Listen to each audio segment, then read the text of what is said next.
Ay, nako, wala talagang kadala-dala. Ito, may nakita kasi akong post. Ito, hindi ko na sasabihin kung sino yung nag-post, ano. Ito, ipapakita ko lamang sa screen yan. Hala, nagsimula na daw dumagsa sa Liwasang Bonifacio ang mga volunteer ng Kilusang Marcos alis dyan. Ayan na naman po kayo. Ay, nako, ayaw nyo talagang tumigil, ano. Tingnan nyo naman mga pagmumukha ng mga ito. Oh, ayan, ayan. Oh, di ba? Parang mga mukhang bayaran. Mga mukhang wala namang ginagawa sa buhay, kundi nag-aabang lang ng mga raling ganyan, ano? Para ika nga'y kumita ng kaunting barya. Ako po, magtrabaho po kayo. Puro kayo reklamo, tapos asa sa bayan. Nako, ano ba naman yan? Mga nanay, mga mami na yan nandyan, no? Ay, nako talaga. Oo. Sigaw daw ng grupo ay paalisin dito ang mga Amerikano. Tanggalin ang kanilang mga base militar dahil nilalagay daw tayo sa kapahamakan. Nilalagay daw sa kapahamakan ng buhay ng mga Pilipino. Aha. Dito pa lamang alam na natin ang mga linyahan Duterte ang dating Di ba? Si dating Pangulong Duterte pinagalit sa Amerikano. At kampi naman siya sa mga inchik. Ano, paalisin natin ang mga Amerikano para pasakop naman tayo sa mga inchik. Ganun ba ang gusto po ninyo, mga mami na nandyan? Mag-isip-isip na po kayo, wag na po kayong magpagamit sa mga ganyan. Malabo pa po sa tinta ng pusit ang inyo pong mga ipinaglalaban. Ako, maniwala po kayo. Imbes na asikasuhin nyo na lamang ang inyong mga pamilya, ang inyong mga anak ba? Nagpapagamit kayo sa mga ganyan, konting barya. Ay nako, ganyan na ba talaga kahirap kumita po? O baka nga naman din ito yung mga kampon pa rin ni Kibuloy, ano? Sa tingin ko nga, parang ganun Oo, duda ako, baka ito'y mga kampon pa rin ni Kibuloy. Yan, mga miyembro ng KOJC, ano, ng nagtatagong si Pastor Kibuloy. Pastor daw, pastor na ano, ang tawag nila doon puganteng pastor. Yung mga ganyang estilo, ay wala na po yan. Hindi na po uso yan. Palaos na po yung ganyang style po ninyo. Hindi kayo pinapansin ng taong bayan. Sawa na po sila sa ingay. Sawa na po sa ingay ang taong bayan.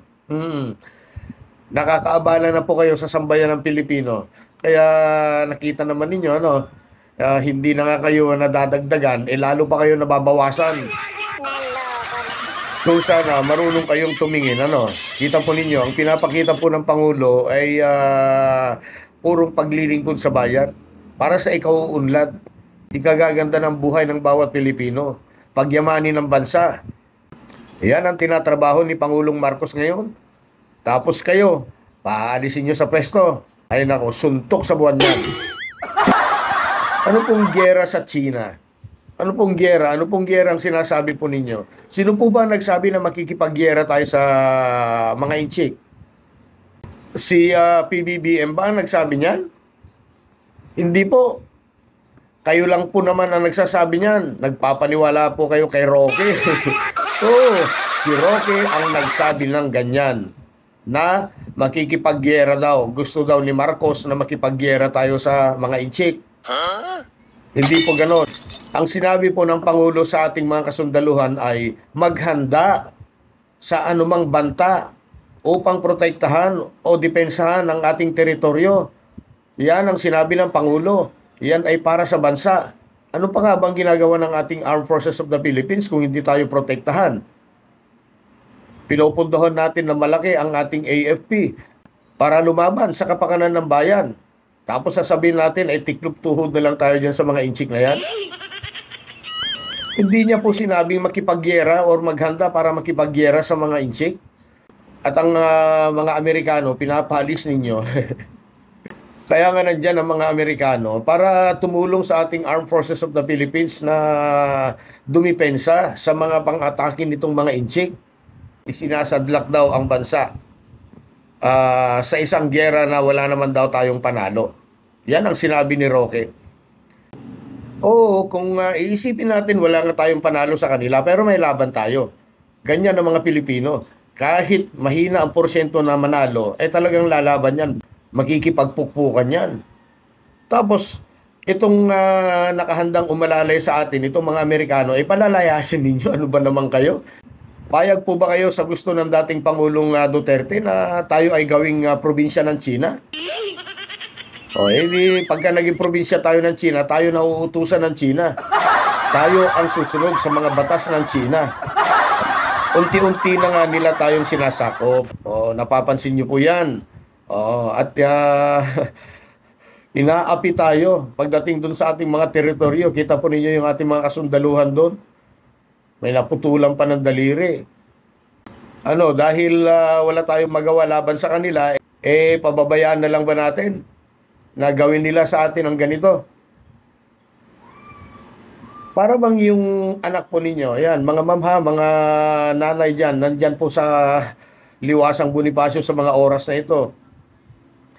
Binabatok-batukan na ng isang taong mayaman yung anak mo.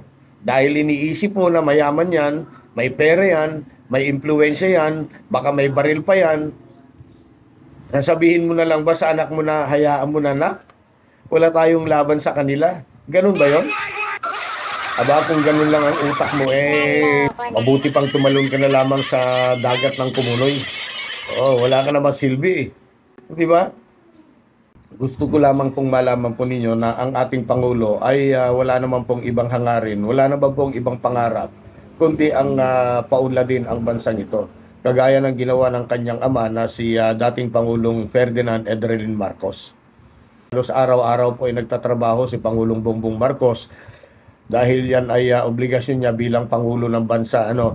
Sana tulungan po at bigyan po natin ng suporta ang ating napakabait na presidente ng ating bansa. Yan lamang po.